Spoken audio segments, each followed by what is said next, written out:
Zoom channel के माध्यम से दिख रही है। तो प्रवचन पद्धति सम्यक दर्शन के कारण और सम्यक दर्शन, इस सम्यक दर्शन में केवल सराग सम्यक दर्शन तक ही मैं आप सब लोगों को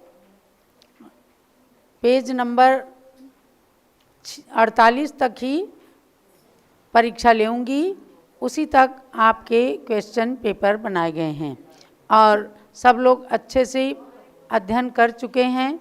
और जिनको रिवीजन करना है, अभी 24 घंटे का समय है। भारत गौरव ज्ञानमती माताजी यूट्यूब चैनल पर सारे प्रवचन, सारी क्लासेस उपलब्ध हैं और encyclopedia of jainism.com के अंदर प्रवचन निर्देशिका क्लास नाम से आप सर्च करेंगे तो सारे ऑडियो प्रवचन आपके सामने खुल कर आएंगी। उनको आप खोल करके और सुन करके अपने रिवीजन पाठ का कर सकते हैं। अब चलिए पेज नंबर खोलेंगे 46 सम्यक दर्शन का प्रकरण चल रहा है। हम आपको बता चुके हैं कि दृश्य धातु देखने अर्थ में है और उसी से सम्यक दर्शन शब्द बना है। एक दृष्टि होती है आँखों की दृष्टि और एक दृष्टि होती है आत्मा की दृष्टि। आँखों से भी जब अपना विज़न बिल्कुल अच्छा होता है तब आँखों की रोशनी को सही माना जाता है। या समझिए आँखों की रोशनी बिल्कुल सही होती है तब हर एक चीज़ बिल्कुल अच्छी दिखती है। कोई रोग होने पर देखने में अच्छा नहीं लगता। इसी प्रकार से आत्मा की दृष्टि होती है। यदि कोई उसमें दोष है, यदि किसी प्रकार का उसके अंदर मल है, अर्थात कोई कर्म का उदय ऐसा चल रहा है जिससे आत्मा की दृष्टि पूर्ण रूप से सही नहीं है, तो वो सम्यक दर्शन नहीं कहलाएगा। यानी सम्यक दृष्टि जो होता है उसके आत्मा की दृष्टि बिल्कुल राइट सही होती है। तो वही बात बताई है कि देव शास्त्र गुरु पर श्रद्धान करना, विश्वास करना, वही सम्यक दर्शन है। सम्यक दर्शन की बात हर संत से आप सुनते ही होंगे, क्योंकि सम्यक दर्शन, सम्यक ज्ञान, सम्यक चारित्र हमारे जैन धर्म का मूल मोक्ष मार्ग है। इन तीनों की एकता जहाँ होती है वहीं मोक्ष मार्ग साकार होता है। केवल सम्यक दर्शन से मोक्ष नहीं मिल सकता, केवल सम्यक ज्ञान से मोक्ष नहीं मिल सकता, केवल सम्यक चारित्र से मोक्ष नहीं मिल सकता, लेकिन इनके बिना भी नहीं मिल सकता। तो तीनों की एकता को मोक्ष का मार्ग कहा। अब इस तीसरे चैप्टर के अंदर पूज्य गण्य ज्ञानमती माता जी ने तमाम ग्रंथों के आधार से सम्यक दर्शन को दिया। अमृत चंद्र सूरी बड़े प्रमुख आचार्य हुए हैं, जिन्होंने आचार्य कुंद स्वामी के समय सार ग्रंथ पर आत्मख्याति नाम की टीका लिखी, प्रवचन सार पर टीका लिखी और पुरुषार्थ सिद्धि उपाय नाम के ग्रंथ की सुंदर रचना की है। ऐसे श्री अमृत चंद्र सूरी कहते हैं, जीवादीनाम तत्वार्थानाम सदैव कर्तव्यम श्रद्धानम विपरीता विनिवेश विविक्तमात्मरूपम तत्। अर्थात जीव अजीवादि जो 7 तत्व हैं उनके यथार्थ स्वरूप का विपरीत अभिनिवेश से रहित, यानी उसमें किसी प्रकार की शंका नहीं करके, उसको उल्टा नहीं समझ करके, बिल्कुल अच्छे सही रूप में सदा ही उसका श्रद्धान करना चाहिए, क्योंकि वह आत्मा का स्वरूप है। पुनः 8 अंगों का स्पष्टीकरण उस पुरुषार्थ सिद्धि उपाय नाम के ग्रंथ में किया है। यशस तिलक चंपू नाम का एक ग्रंथ है, उसके अंदर भी कहा है, गाथा यहाँ दी गई है कि अंतरंग और बहिरंग कारणों के मिलने पर देव शास्त्र और पदार्थों का 3 मूर्ता रहित 8 अंग सहित जो श्रद्धान होता है उसे सम्यक दर्शन कहते हैं। ये सम्यक दर्शन प्रसम संवेग आदि गुण वाला होता है। यानी चाहे जिस ग्रंथ को उठा करके देखें, सबका सार यही है, यदि सम्यक दर्शन को जानना है मतलब अपनी आत्मा की दृष्टि को सही बनाना होगा। तो आत्मा की दृष्टि कब सही बनती है? जब सच्चे भगवान, सच्चे गुरु, सच्चे शास्त्र के एक एक शब्द पर हम श्रद्धान करते हैं। वसुनंदी आचार्य ने भी, वसुनंदी शावकाचार्य के अंदर भी आप्त आगम और तत्वों का शंकादि दोष रहित अति निर्मल श्रद्धान जो होता उसे सम्यक तो कहा है। सावय धम्म दोहा नाम का एक श्रावकाचार है, यानी आप समझो 36 प्रकार के श्रावकाचार हैं। कितने श्रावकाचार हैं? 36। वो 5 भागों में छपे हैं। कभी मौका लगे तो जरूर स्वाध्याय करना।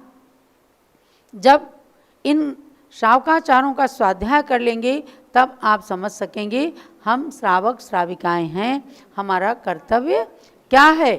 अष्टमूल गुण को धारण करना, पंच अणुव्रत आदि को धारण करना, तो उसी के अंतर्गत सावय धम्म दोहा नाम का जो श्रावकाचार्य है उसके अंदर कहते हैं अत्तागम तच्चाय्य जम निम्मलु सद्धाणु संकाय दोषः रहिउ तम सम्मत्तु वियाणु। अर्थात आगम, आप्त आगम और तत्वादिकों का जो शंका आदि दोषों से रहित निर्मल श्रद्धान है उसे ही सम्यक तो जानना चाहिए। मल कहीं भी नहीं होना चाहिए, बिल्कुल स्पॉटलेस होना चाहिए। तो ऐसा दर्शन सम्यक दर्शन कहा है। जो दोष लगते हैं सम्यक दर्शन में उनका प्रायश्चित लिया जाता है, उन्हें दूर करने का प्रयत्न किया जाता है। चारित्र सार के अंदर श्री चामुंडराय जी कहते हैं जिनेन भगवता रहता परमेष्ठिन उपदिष्टे निर्ग्रंथ लक्षणे मोक्ष मार्गे श्रद्धानम सम्यक दर्शनम। अर्थात जिनेन्द्र भगवान अरहंत परमेष्ठि के द्वारा उपदिष्ट निर्ग्रंथ लक्षण मोक्ष मार्ग में श्रद्धान करना सम्यक दर्शन है। ये भी श्रद्धान करना कि पंचम काल में आज भी सच्चे गुरु होते हैं, पंचम काल के अंत तक सच्चे गुरुओं के दर्शन होंगे। इस बात का श्रद्धान करना सम्यक दर्शन है। जो लोग ये नहीं मानते तो समझो कि उनके सम्यक दर्शन में दोष लग रहा है। कह देते हैं चतुर्थ काल में ऐसे थे ऐसे थे ऐसे थे, लेकिन जो सामने दिख रहे हैं उनसे मुख मोड़ लेते हैं, उनके सामने कभी किसी के हाथ नहीं जुड़ते। तो ये क्या है? ये विशेष पाप कर्म का उदय, मिथ्यात्व कर्म का उदय है कि आप अपने को मोक्ष मार्गी कहते हुए भी मोक्ष मार्ग से समझो दूर जा रहे हैं, रिवर्स हो रहे हैं। इसलिए अपने को सम्यक दर्शन का खिताब नहीं देना, सर्टिफिकेट नहीं देना, लेकिन सच्चे गुरुओं पर श्रद्धान करना, शास्त्र पर श्रद्धान करना और भगवान पर श्रद्धान करना, यही सम्यक दर्शन है। तो समझो आप सम्यक दृष्टि हो गए। ऐसे शुभचंद्राचार्य ने ज्ञानार्णव ग्रंथ के अंदर भी कहा जीवादि पदार्थों का जो श्रद्धान करता है वही नियम से सम्यक दर्शन है। वह सम्यक दर्शन निसर्ग से अथवा अधिगम से भव्य जीवों के ही उत्पन्न होता है, अभव्य के नहीं होता। ये आप लोग तो आज पहली बार सुन रहे हो। हमारे जो स्वाध्यायी भाई बहन हैं वो लगभग 2-3 महीने से स्वाध्याय कर रहे हैं। तो भव्य और अभव्य 2 प्रकार के जीव होते हैं। जिनमें मोक्ष जाने की शक्ति नहीं है वो अभव्य कहलाते हैं, और जिनमें मोक्ष जाने की शक्ति है वो भव्य कहलाते हैं। अब प्रश्न उठता है हम कैसे जाने कि हमारे अंदर मोक्ष जाने की शक्ति है कि नहीं। आज वर्तमान में ऋषि मुनियों के द्वारा कथित जो सम्मेद शिखर महात्म्य नाम का ग्रंथ है उसमें लोहाचार्य जी ने कहा है कि सम्मेद शिखर का दर्शन जिसने कर लिया समझो वो भव्य है। सम्मेद शिखर का दर्शन करने वाले चाहे वो 50 भाव में मोक्ष जाए लेकिन वो भव्य है, उसके अंदर मोक्ष जाने की शक्ति है। और जो अभव्य है उसको उसके अंदर मोक्ष जाने की शक्ति नहीं, तो सम्यक दर्शन उसको नहीं हो सकता। ऐसे भवितुम योग्या भव्या भवितुम न योग्या अभव्या। तो हम सब भव्य हैं, इस बात की पहचान करने के लिए एक बार जीवन में अयोध्या और सम्मेद शिखर के दर्शन जरूर करना। क्योंकि ये दो शाश्वत तीर्थ हैं। आज आप अयोध्या आ गए हो तो समझो आप भव्य हैं।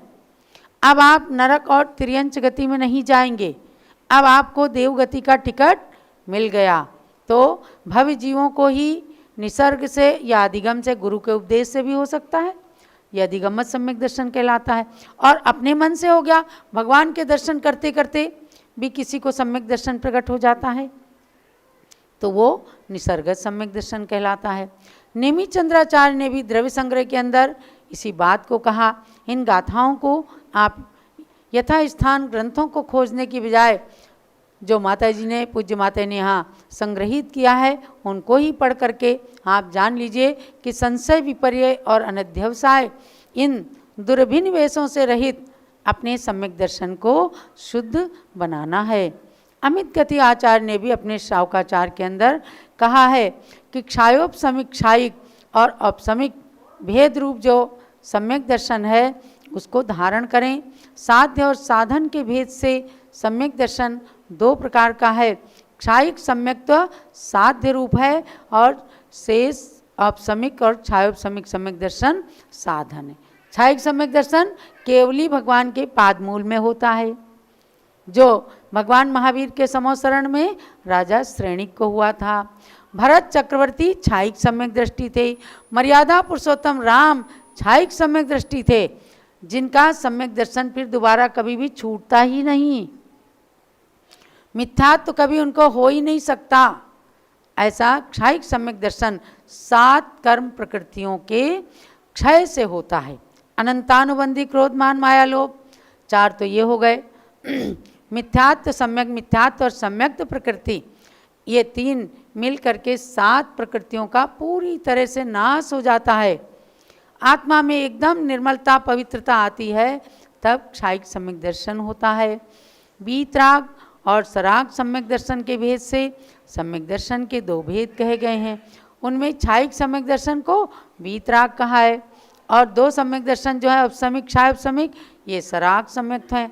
आज हमको और आपको वर्तमान में औपशमिक और क्षायोपशमिक, औपशमिक सम्यक तो जीवन में एक ही बार होता है, जो पहली बार होता है, और क्षायोपशमिक सम्यक दर्शन अभी सबको है। अगर आप देवसात गुरु पर श्रद्धान करते हैं, बड़ी श्रद्धा से तीर्थ यात्रा कर रहे हैं, बड़ी श्रद्धा से गुरु के उपदेश को सुन रहे हैं, तो क्षायोपशमिक सम्यक दृष्टि है। कोई आपसे पूछे आपको कौन सा सम्यक दर्शन है, तो आप क्या बोलेंगे? क्षायोपशमिक। माने अनंतानुबंधी क्रोध मान माया लोभ का हमने उद्याभावी क्षय कर दिया और मिथ्यात्व, सम्यक मिथ्यात्व का सदवस्था रूप उपशम कर दिया। अभी वो दबे बैठे हैं। जैसे जल में फिटकरी डाल दें या कोई केमिकल डाल दें तो उसमें कचरा नीचे, गंदगी नीचे बैठ जाती है, लेकिन अगर जरा सा गिलास को हिला दें तो तुरंत वो मैला हो जाएगा। इसी प्रकार से सम्यक तो नाम की एक प्रकृति है, वह जरा सा हिला देती है तो अपना सम्यक दर्शन खत्म नहीं हो जाता, मलिन हो जाता है। तो जैसे किसी वृद्ध के हाथ में लाठी है, हिलती रहती, चलते हैं तो ऐसा सम्यक दर्शन क्या करता है? वृद्ध के हाथ में दी गई लाठी के समान उसका सम्यक दर्शन थोड़ा हिलता रहता है।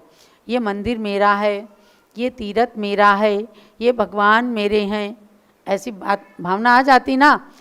लोग आते हैं, कहते माता 720 भगवान जो विराजमान हुए हैं, इनमें हमारी प्रतिमा कौन सी है?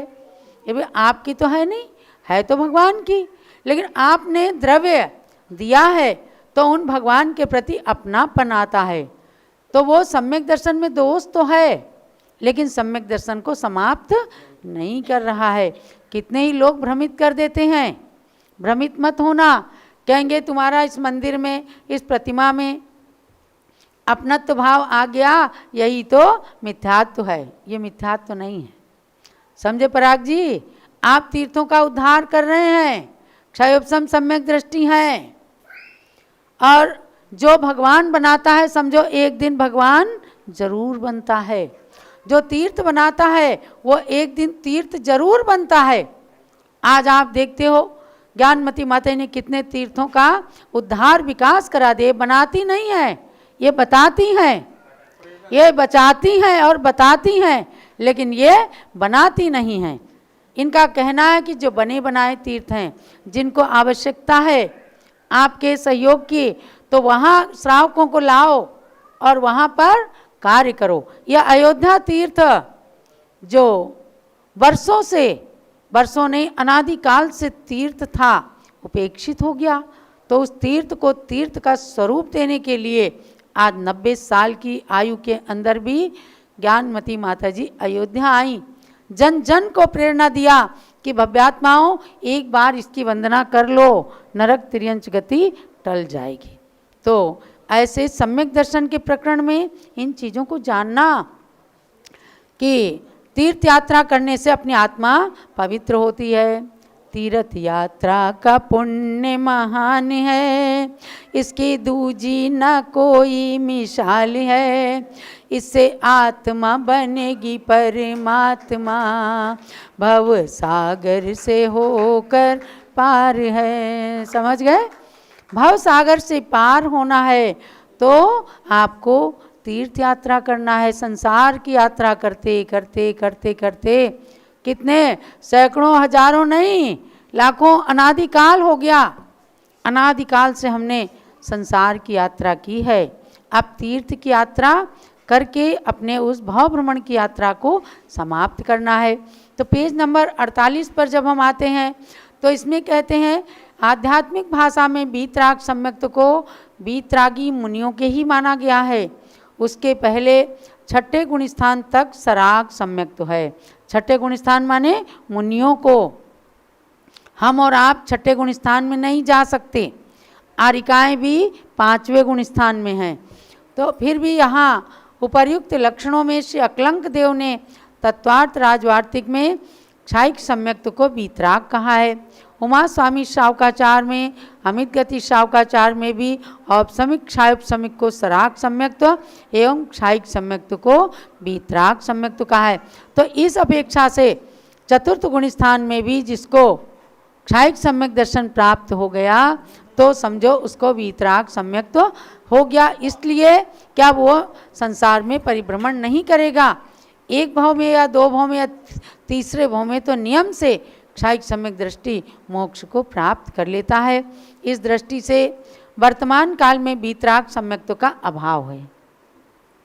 यद्यपि एक क्षायिक सम्यक्त चतुर्थ गुण स्थान में हो सकता है, फिर भी केवली शुद्ध केवली के पादमूल के बिना असंभव होने से आज ये संभव नहीं है। अतः आज सराग सम्यक दर्शन ही होता है। ये पंचम काल है, कली काल है।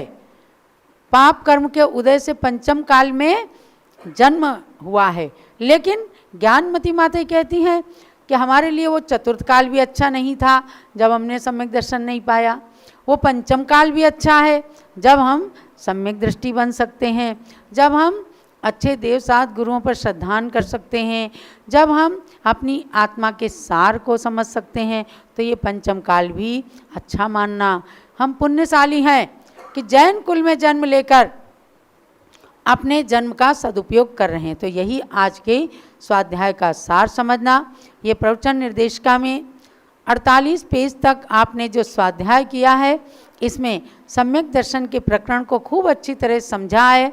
इसलिए अपने सम्यक दर्शन को दृढ़ रखना, दूसरों को भी सम्यक दर्शन उत्पन्न होने जैसा हमेशा अपने मुख से स्वाध्याय सुनाना। जलो द्वादशांगमयी जिनवाणी माता की जय।